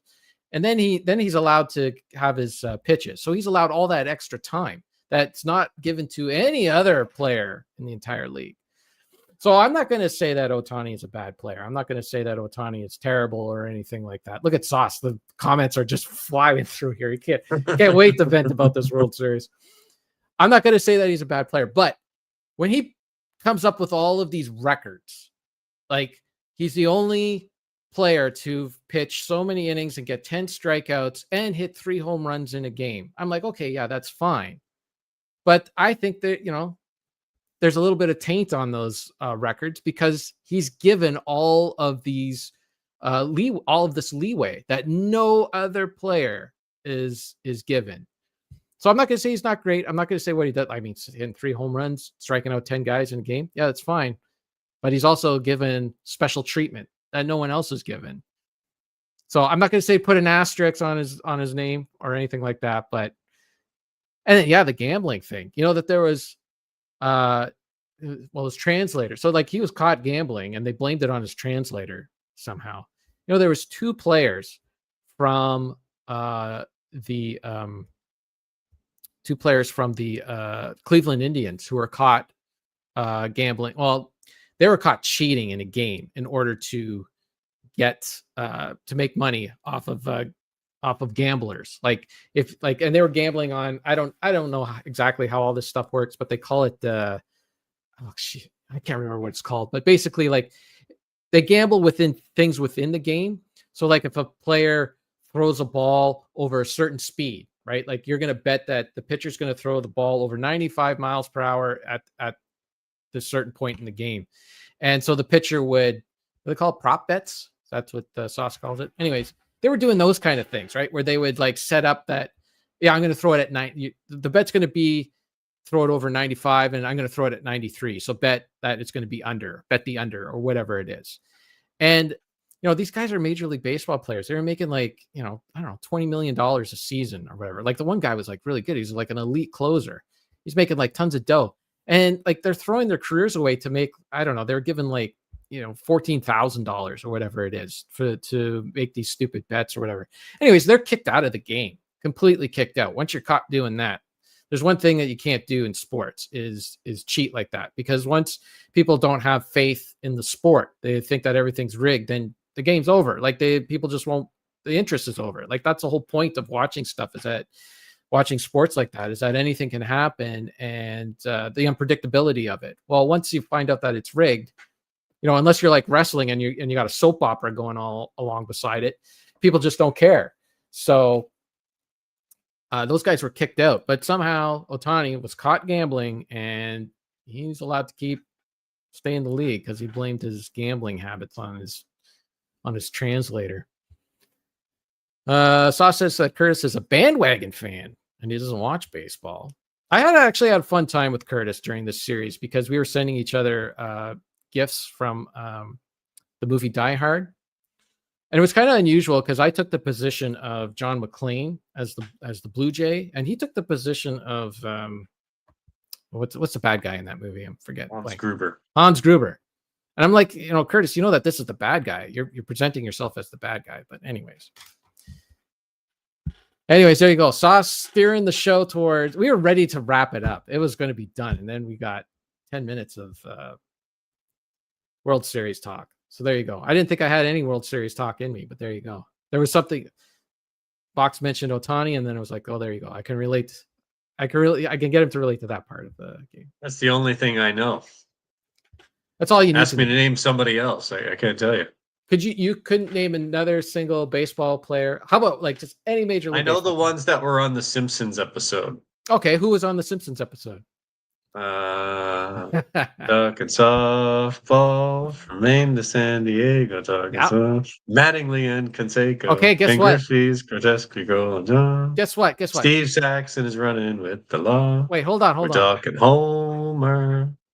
Ozzy and the Straw. Yeah, okay. Okay, I know them. Ozzy and the Straw. so Mattingly, that was the sideburns. Yes. Shave your sideburns, Mattingly. Do you know that Don Yes. Mattingly was the Mhm. bench coach for the Toronto Blue Jays this year? And Don Mattingly. Of course I knew that. Don Mattingly. Did he have the sideburns? Don Mattingly, he's got all short hair now. He did not have a World Series. He's never gotten a World Series ring. He's never won a World Series. And the Blue Jays almost got him there. 2 outs away, getting him to a World Series. Darryl Strawberry, yeah. That's good. Yeah. Anyways, there we go. Do we want to try to do this outro again? Or are we How far did we get? we got to the obsolete man. Yeah, we got to walking okay. distance. That's what we I know someone's going to yell at us for not including walking distance. or the obsolete man. Yeah, but hey, that's the beauty of the Twilight Zone. There's always another dimension to explore. Thanks for listening to Retro Fandango. Now go check your cookbook. Make sure it's not to serve man. Submitted for your approval. 2 podcast hosts who talk way too long about old TV shows. And we'll see you next time. That's not too bad. That's about 35% us. It's kind of creepy. All right. Are we going to have a more Chat GPT us's No, that's enough. in the future? That's enough Twilight Zone. Okay. Goodbye, everybody. Goodbye.